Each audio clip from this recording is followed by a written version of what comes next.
চলে এসেছি শিলিগুড়ি জাংশন স্টেশনে।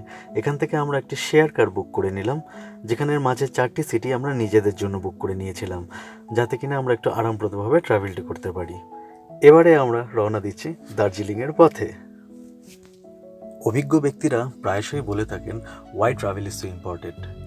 এই ব্যস্ততম জীবনযুদ্ধে একঘেয়েমি কাটাতে অন্ততপক্ষে বছরে একটা ট্যুর তো করাই উচিত, কিন্তু সেটা তো সবসময় আর হয়ে উঠতে পারে না। তাই ভাবলাম এবার যাওয়াই যাক।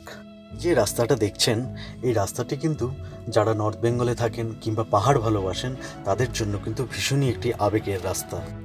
যারা এখনও দার্জিলিং যাননি কিংবা দার্জিলিং যাওয়ার ইচ্ছুক, তাদের সাথে আমি শেয়ার করতে চলেছি আজকে খুবই কম বাজেটের মধ্যে একটি দার্জিলিং ভ্রমণের এক্সপিরিয়েন্স।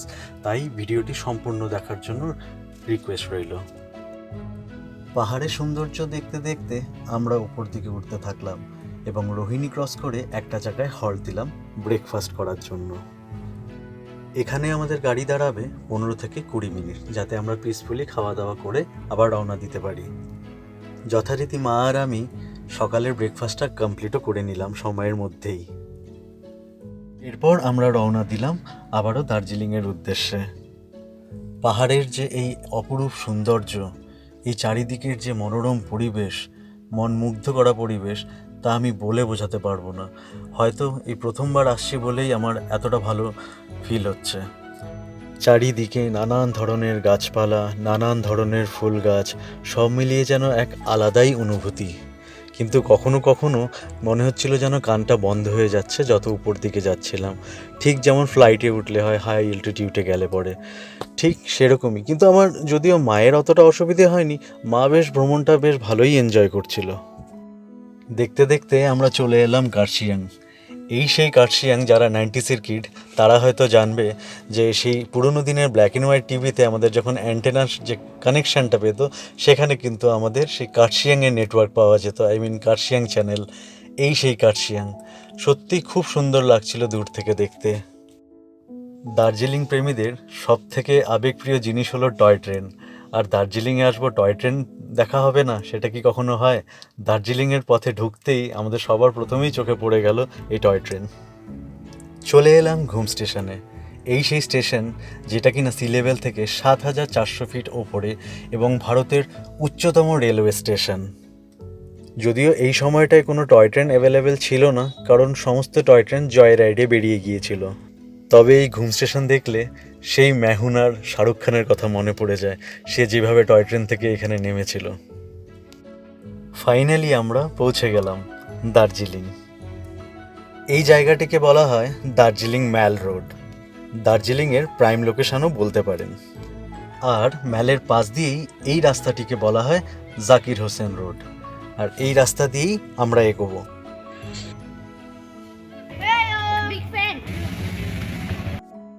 ম্যালের একদম কাছেই 250 থেকে 300 মিটারের মধ্যে এই জাকির হোসেন রোড এবং তুংসুং রোড, যেটাকে বলা হয় টিএন রোড, এই রোডে অজস্র হোটেল আপনি দেখতে পেয়ে যাবেন, যেসব হোটেল আপনারা অনলাইনেও বুক করে নিতে পারেন কিংবা এখানে এসেও বুক করে নিতে পারেন আমাদের মতন। যদিও আমরা আসার 1 মাস আগেই হোটেলটা অনলাইনে বুক করে নিয়েছিলাম। আর অবশ্যই বলতে চাইবো, এই রাস্তাটাতে সেরকম কোনো চড়াই উতরাই নেই। খুব ইজিলি আপনি হোটেল আসতে পারবেন পায়ে হেঁটে, এবং খুব ইজিলি হোটেল থেকে আপনি সব জায়গায় যেতে পারবেন। চলে এসেছি আমরা আমাদের হোটেলে, হোটেল শেরপাতে, ঠিক শেরপা মনেস্ট্রির একদমই পাশে। হোটেলটা বেশ সুন্দর, এখানে ফ্লাক্স দিয়েছে, তার সাথে কিং সাইজ বেড রয়েছে, 360 ভিউ রয়েছে, টিভি রয়েছে, এখানে আয়না রয়েছে, ওয়েস্টার্ন বাথরুম রয়েছে, বাথরুমটাও ভীষণ সুন্দর। তবু আর দেখালাম না, তবু এক ঝলক একবার দেখিয়ে দিই। ওয়েস্টার্ন বাথরুম রয়েছে,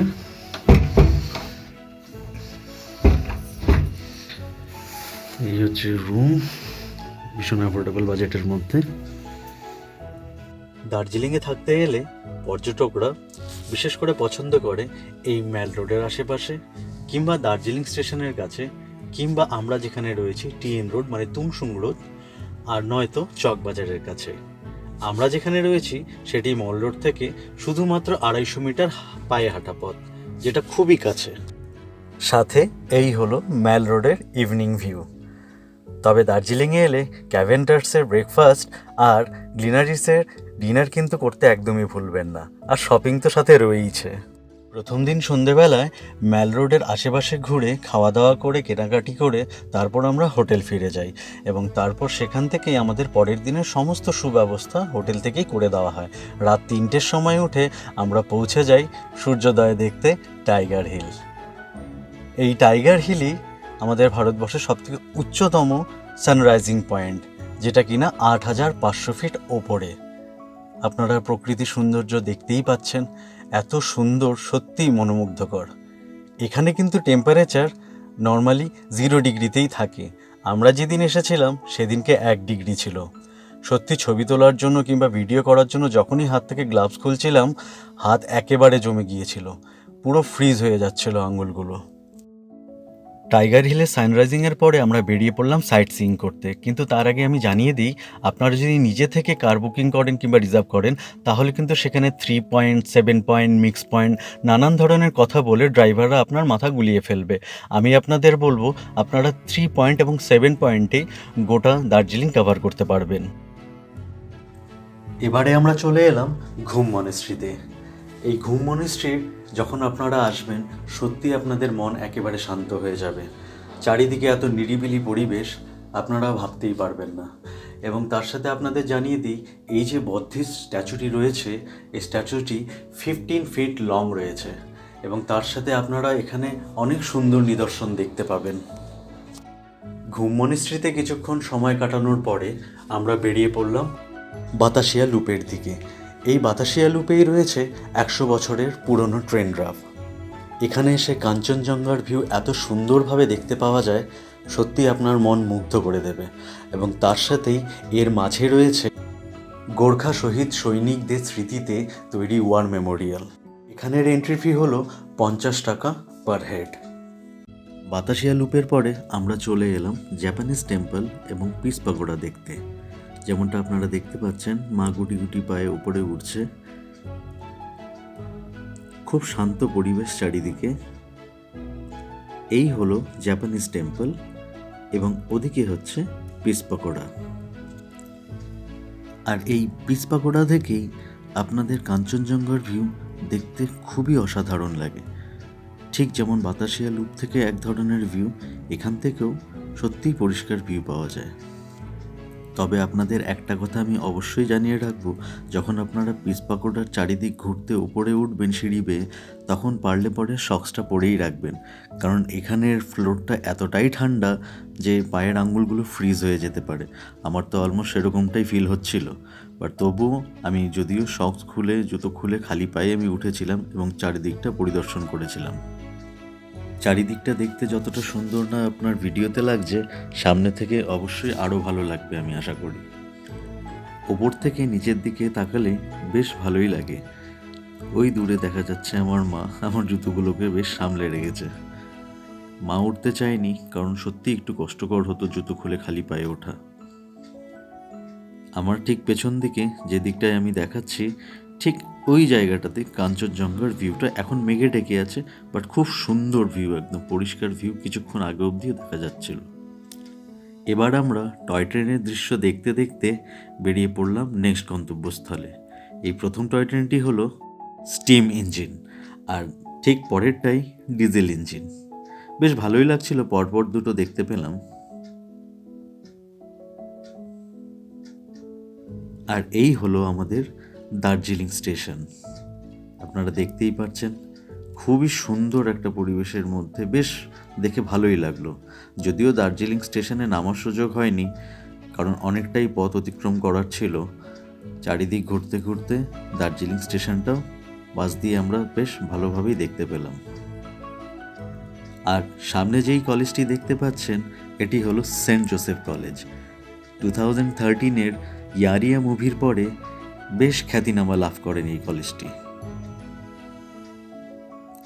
এবং এই রাস্তা দিয়েই আমরা চলে এলাম রংনিত টি গার্ডেনে। দার্জিলিংয়ে আসবো এবং চা বাগান দেখবো না, এটা হতে পারে? এখানেও বেশ খুবই সুন্দর লাগলো। অনেকক্ষণ সময়ও কাটালাম, কিছু কেনাকাটি করলাম, ইভেন দার্জিলিং টিও কিনলাম আমরা এখান থেকে। সকালের ব্রেকফাস্ট করতে একটু লেট হয়ে গেলেও মা আর আমি এখানে কিছু একটা খেয়ে নিলাম। আর তারপরেই আমরা চলে এলাম তেনজিং রকে। এই তেনজিং রকে 100 টাকা পার হেডে আপনাদেরকে রক ক্লাইম্বিং করানো হয়। এটা আপনারা অবশ্যই এলে পরে ট্রাই করে দেখতে পারেন, বেশ ভালো লাগবে। যদিও আমরা ট্রাই করিনি, বাট উপর থেকে কিছুক্ষণ সময় কাটালাম, দেখে বেশ ভালোই লাগলো। এত কিছুর মাঝে আমরা তার সাথে পরিচয় করিয়ে দিই যে দায়িত্ব সহকারে আমাদেরকে গোটা দার্জিলিংটা ঘুরিয়েছে, তার ফোন নাম্বার সহ। আপনারা যদি দার্জিলিংয়ে আসেন তাহলে পরে নিশ্চিন্তে আপনারা একে কন্ট্যাক্ট করতে পারেন। তোমার নামটা? मेरा अभिनय दाहल। ফোন নাম্বারটা একটু বলে দাও। मेरा मोबाइल नंबर 7679292026। তো অভিনয় আমাদেরকে দার্জিলিংটা পুরোটা ঘোরালো, ভোরবেলা থেকে, রাত 4টে থেকে। জাস্ট আলটিমেট এনজয়মেন্ট হয়েছে, খুব ভালো লেগেছে ঘুরে। আর সত্যি কথা বলতে ভীষণ রিজনেবল প্রাইস, আপনারা অবশ্যই আসতে পারেন এবং এসে এনজয় করতে পারেন দার্জিলিং। এবারে আমরা চলে এলাম হিমালয়ান জুওলজিক্যাল পার্কে, যেটাকে অনেকেই দার্জিলিং জুওলজিক্যাল পার্কও বলে থাকে। Padmaja Naidu Himalayan zoological park এটির নাম সরোজিনী নাইডুর মেন নামে। 67,056 একর জায়গা জুড়ে এটি অবস্থিত। 1998 সালে 7,000 ফিট উচ্চতায় ইন্ডিয়ার উচ্চতম একটি জুওলজিক্যাল পার্ক। দার্জিলিংয়ে এলে এই জুওলজিক্যাল পার্ক অবশ্যই আপনারা ভিজিট করবেন। এখানের এন্ট্রি টিকিট হলো 110 টাকা পার হেড। আপনারা যদি সাথে অন্য কোনো ক্যামেরা বা অন্য কিছু আপনারা নিতে চান তাহলে সাথে আপনাদের সেটার জন্য আলাদা করে চার্জেস রয়েছে 10 টাকা। এখানে এসেও আমাদের বেশ ভালো লেগেছে। নানান ধরনের পশু পাখি সমস্ত কিছুই আমরা দেখতে পেয়েছি। তার মধ্যে যেমন রয়েছে royal Bengal tiger, snow leopard, এর সাথেও রয়েছে নানান ধরনের প্যারট, রয়েছে রেড পান্ডাও। নানান প্রজাতির বাঘ এবং নানান প্রজাতির পশু পাখি দেখার পরে সারাদিন ঘুরে ফিরে আমার মাও বেশ হাঁটাচলা করতে করতে ক্লান্ত। এবার আমাদের এই জুওলজিক্যাল পার্ক দেখে ফেরার পালা। তবে এতটুকুই বলবো, এই জায়গার এক আলাদাই অনুভূতি এই প্রথমবার লাইফে এক্সপিরিয়েন্স করতে বেশ ভালো লাগছে। সুযোগ হলে অবশ্যই আগামী দিনে আবার আসতে চাইব। জুওলজিক্যাল পার্ক থেকে বেরিয়ে আমরা সারাদিন ঘোরাঘুরির পর পৌঁছে যাই আমাদের হোটেলে এবং সেখানে ঠিক বিকেলবেলাতে আমরা দুপুরের লাঞ্চটা সেরে নিই এবং তারপরে আমরা ফ্রেশ হয়ে কিছুক্ষণ রেস্ট নিয়ে তারপর বিকেলবেলায় ম্যাল রোডে কিছু সময় কাটিয়ে খুব তাড়াতাড়ি আবার হোটেলে ফিরে আসি এবং সেখানে আমরা তাড়াতাড়ি ঘুমিয়ে পড়ি এবং তারপর সকাল সকাল উঠে রুম থেকে টাইগার হিলের সানরাইজিং ভিউ দেখে এবং কাঞ্চনজঙ্ঘার অপরূপ দৃশ্য দেখে তারপরে আমরা সকালের ব্রেকফাস্টটা করে বেরিয়ে পড়ি শিলিগুড়ি জাংশনের উদ্দেশ্যে। চলুন তাহলে এবারে আমি আপনাদের বলছি এই 2 nights and 3 days-এর এই যে এই ট্রিপে আপনাদের কীরকম কী খরচ পড়তে পারে। আপনারা ইউটিউবে অবশ্যই দেখে থাকতে পারেন যে কেউ বলে থাকে 10,000-এর ট্রিপ হয়ে যায়, কেউ বলে থাকে 6,000-এর ট্রিপ হয়ে যায়, বাট এগুলো প্র্যাকটিক্যাল নয়।